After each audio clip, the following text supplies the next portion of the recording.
ఎవరికైనా తల్లి, తండ్రి, గురువు, దైవం, తల్లి అయినా తండ్రి అయినా గురువు అయినా దైవంతో సమానం. వీరిని వారి యొక్క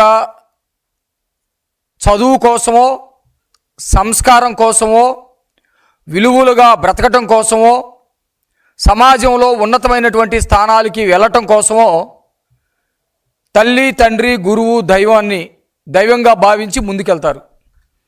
జగన్మోహన్ రెడ్డి మాత్రం తల్లి అయినా తండ్రి అయినా గురువు అయినా చివరికి దైవం అయినా సరే తన క్షుద్ర రాజకీయాలకి వాడుకుంటాడు. తను రాజకీయాలు చేయాలనుకున్నప్పుడు తండ్రి చస్తే రాజకీయంగా ఒక మెట్టెక్కుతాను అనుకుంటే తండ్రిని చంపేస్తాడు. తల్లి బయటకు వెళితే తన ఆస్తులు కాపాడబడతాయి, తన ఆస్తులు నిలబడతాయి అనుకుంటే తల్లిని బయటకు నెట్టేస్తాడు. గురువు లాంటి బాబాయిని చంపితే అధికారం వస్తుంది అనుకుంటే బాబాయిని లేపేస్తాడు. దేవుడితోటి రాజకీయాలు చేసి ప్రజల యొక్క మనోభావాలు దెబ్బతీసి వాళ్ళ ద్వారా సమాజంలో అలజడులు సృష్టించి వాటి ద్వారా వచ్చినటువంటి హింసని ప్రేరేపించి రాజకీయ పబ్బం గడుపుకుంటే, రాజకీయంగా అది మనకు ఉపయోగం అనుకుంటే ఆ స్థాయిలో కూడా దేవుణ్ణి రాజకీయాల్లోకి లాగుతాడు. సేమ్ అలాంటిదే జగన్మోహన్ రెడ్డి అధికారంలో ఉన్నటువంటి 5 సంవత్సరాల పాటు తిరుమల వెంకటేశ్వర స్వామి దేవదేవుడు వెంకన్నని రాజకీయాలకి ఏ విధంగా వాడుకున్నాడో రాష్ట్ర ప్రజలందరూ కూడా చూశారు. మొత్తం కల్తీ ప్రసాదం, అన్నప్రసాదంలో కల్తీ, దేవదేవుడికి వేసేటువంటి డెకరేషన్లో వివాదాలు, నెయ్యి కల్తీ, మొత్తం కూడా కల్తీగా దేవదేవుణ్ణి అవమానపరచడం ద్వారా ఒక అశాంతిని సమాజంలో రేపి రాజకీయాలకి వాడాలనుకున్నాడు. దేవదేవుడు ఊరుకోడు. వెంకటేశ్వర స్వామి చాలా పవర్ఫుల్ దేవుడు. అనేక కోట్లాది మందికి ఆయన ఆరాధ్య దైవం. ప్రాణాలు కూడా ఇచ్చేవాళ్ళు ఉన్నారు. కానీ ఆయన పేరు మీద ఈరోజు జగన్మోహన్ రెడ్డి రాజకీయాలు చూస్తూ ఉంటే చాలా ఆవేదన కలుగుతూ ఉంది.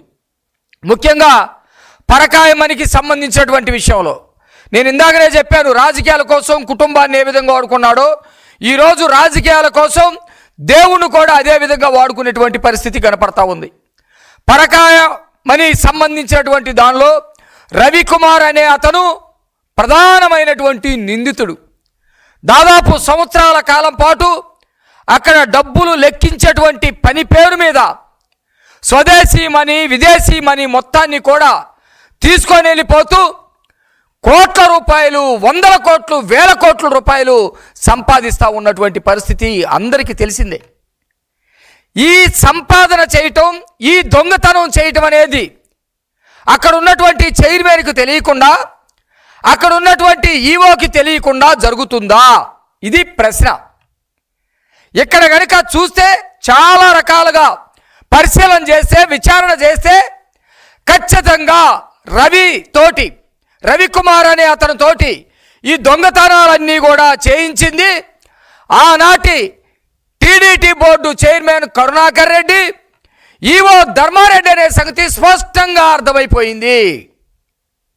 ఈ విషయంలో ఆ రోజే కేసులు విని, ఆ రోజే 2023లోనే సతీష్ అనే అతను అక్కడ రవికుమారు చేసేటువంటి దొంగతనాన్ని చూసి వేరే ఒకళ్ళు సతీష్ ఆఫీసర్గా ఉంటే సతీష్కి చెప్పడం ద్వారా కేసు పెట్టడం జరిగింది. నేను వాటి జోలికి ఎక్కువ వెళ్ళను.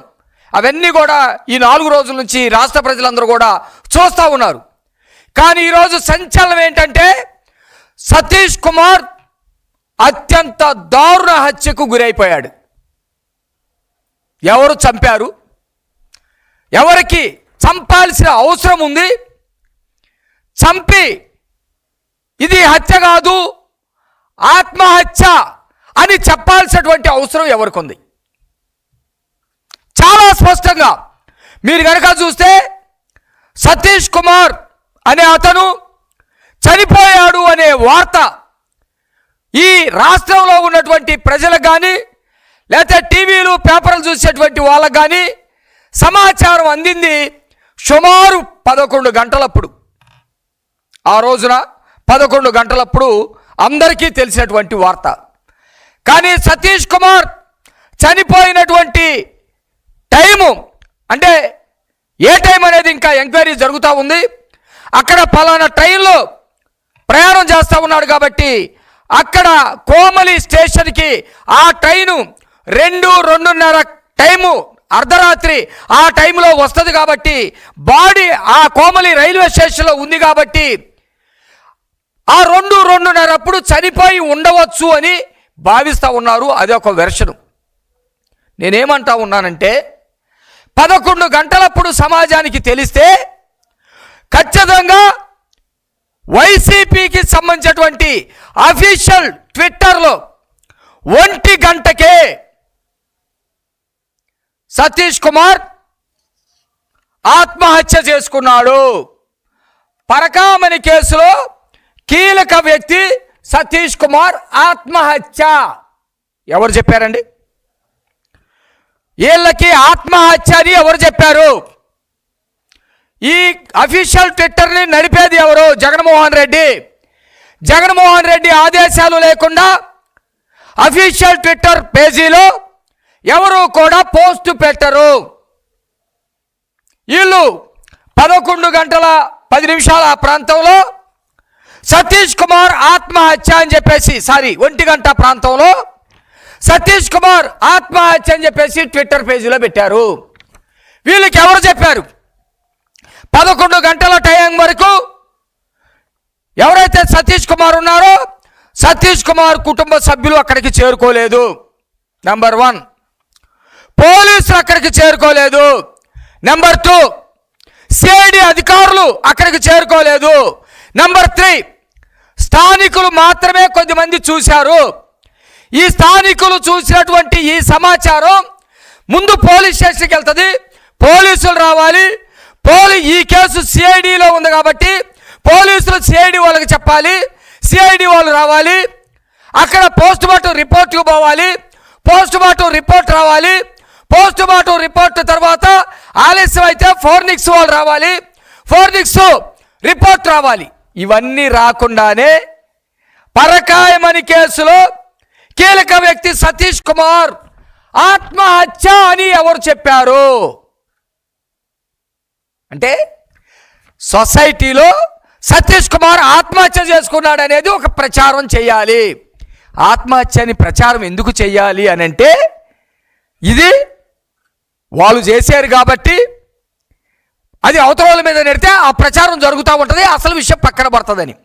దీనిలో ఏమి రాస్తారంటే ముఖ్యమైనటువంటి విషయం, టీడీటీ బోర్డు మాజీ చైర్మన్ కరుణాకర్ రెడ్డి పేరు చెప్పాలంటూ వేధింపులు, ఒత్తిళ్లు.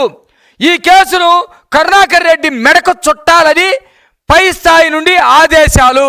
ఎవరు చెప్పారు? ఏ అధికారి చెప్పాడు? కరుణాకర్ రెడ్డిని పెట్టండి, కరుణాకర్ రెడ్డి మెడకి చుట్టండి, కరుణాకర్ రెడ్డి దీంట్లో దోషి అని ఏ అధికారులు చెప్పారు? ఏ అధికారులు చెప్పలేదు కదా.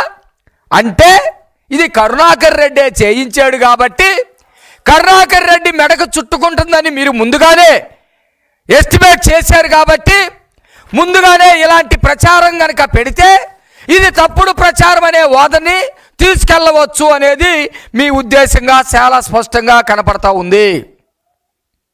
మీరు తప్పు చేసి పక్కన వాళ్ళ మీద నెట్టివేయటంలో మీరు సిద్ధహస్తులు అనేది ఈ సందర్భంగా మేము తెలియజేస్తూ ఉన్నాం.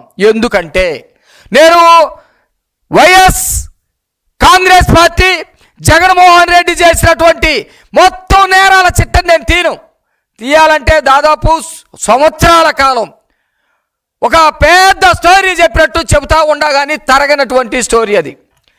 ఆ రోజు వివేకానంద రెడ్డి హత్య జరిగింది, తెల్లవారుజామునే జరిగింది. అది కూడా ఇది కూడా దాదాపు కోమలి రైల్వే స్టేషన్కి సతీష్ ప్రయాణిస్తున్నటువంటి ట్రైను తెల్లవారుజామున 2 గంటల నుంచి 3 గంటల ప్రాంతంలో వచ్చింది. అక్కడ సతీష్ యొక్క మృతదేహం ఉంది. తెల్లవారుజామున ఎవరు చూడలేదు. తెల్లవారి రైల్వే గ్యాంగ్ మ్యాన్ ఎవడో చూశాడు. 11 గంటలకు మాత్రమే ఇది సొసైటీలోకి వచ్చింది. ఇక్కడ కూడా వివేకానంద రెడ్డి హత్య తెల్లవారుజామున జరిగింది. తెల్లవారుజామున జరిగితే దీనికి సూత్రధారుడు జగన్మోహన్ రెడ్డి కాబట్టి జగన్మోహన్ రెడ్డి ఇంటికి 5 గంటలకు ఫోన్లు వెళ్ళిన మాట, లేకపోతే వాళ్ళ భారతి గారింటికి భారతి గారితో మాట్లాడినటువంటి మాట, ఇవన్నీ కూడా ఎవిడెన్స్ ఉన్నాయి. వీటి గురించి నేను మాట్లాడతలా, వాళ్ళకి ముందుగానే తెలుసు కాబట్టి అది మాట్లాడాల్సినటువంటి అవసరం లేదు. కానీ తెల్లవారుతానే వివేకానంద రెడ్డి గుండెపోటుతోటి మరణించాడు అనే స్క్రోలింగు సాక్షి పత్రికలో ఎట్లా వచ్చింది, సాక్షి టీవీలో ఎట్లా వచ్చింది స్క్రోలింగ్? ఎవరు చెప్పారు? వివేకానంద రెడ్డి గుండెపోటుతోటి చనిపోయాడు అని చెప్పేసి సాక్షి టీవీకి సాక్షి పత్రికకి ఎవరు చెప్పాడు? తెల్లవారిన తర్వాత విజయసాయి రెడ్డి వివేకానంద రెడ్డి గుండెపోటుతో మరణించాడు అని చెప్పేసి మాట్లాడాడు. అది అట్లా డైవర్ట్ చేయాలని చెప్పేసి చూశారు. కానీ గుండెపోటుతో అని కనుక చెబితే ఆ తర్వాత మళ్ళీ దీనికి లేనిపోయిన పోస్ట్ మార్టం చేస్తారు, ఇవన్నీ ఉంటాయి. కాబట్టి అది హత్య, కాబట్టి ఆ హత్య దారుణమైన హత్య మనం చేశాం, కాబట్టి మనం చేసినటువంటి హత్య చంద్రబాబు నాయుడు గారి మీద నెడితే బాగుంటుందని చెప్పేసి తెల్లవారి నారాసుర రక్త చరిత్ర అని చెప్పి రాశారు.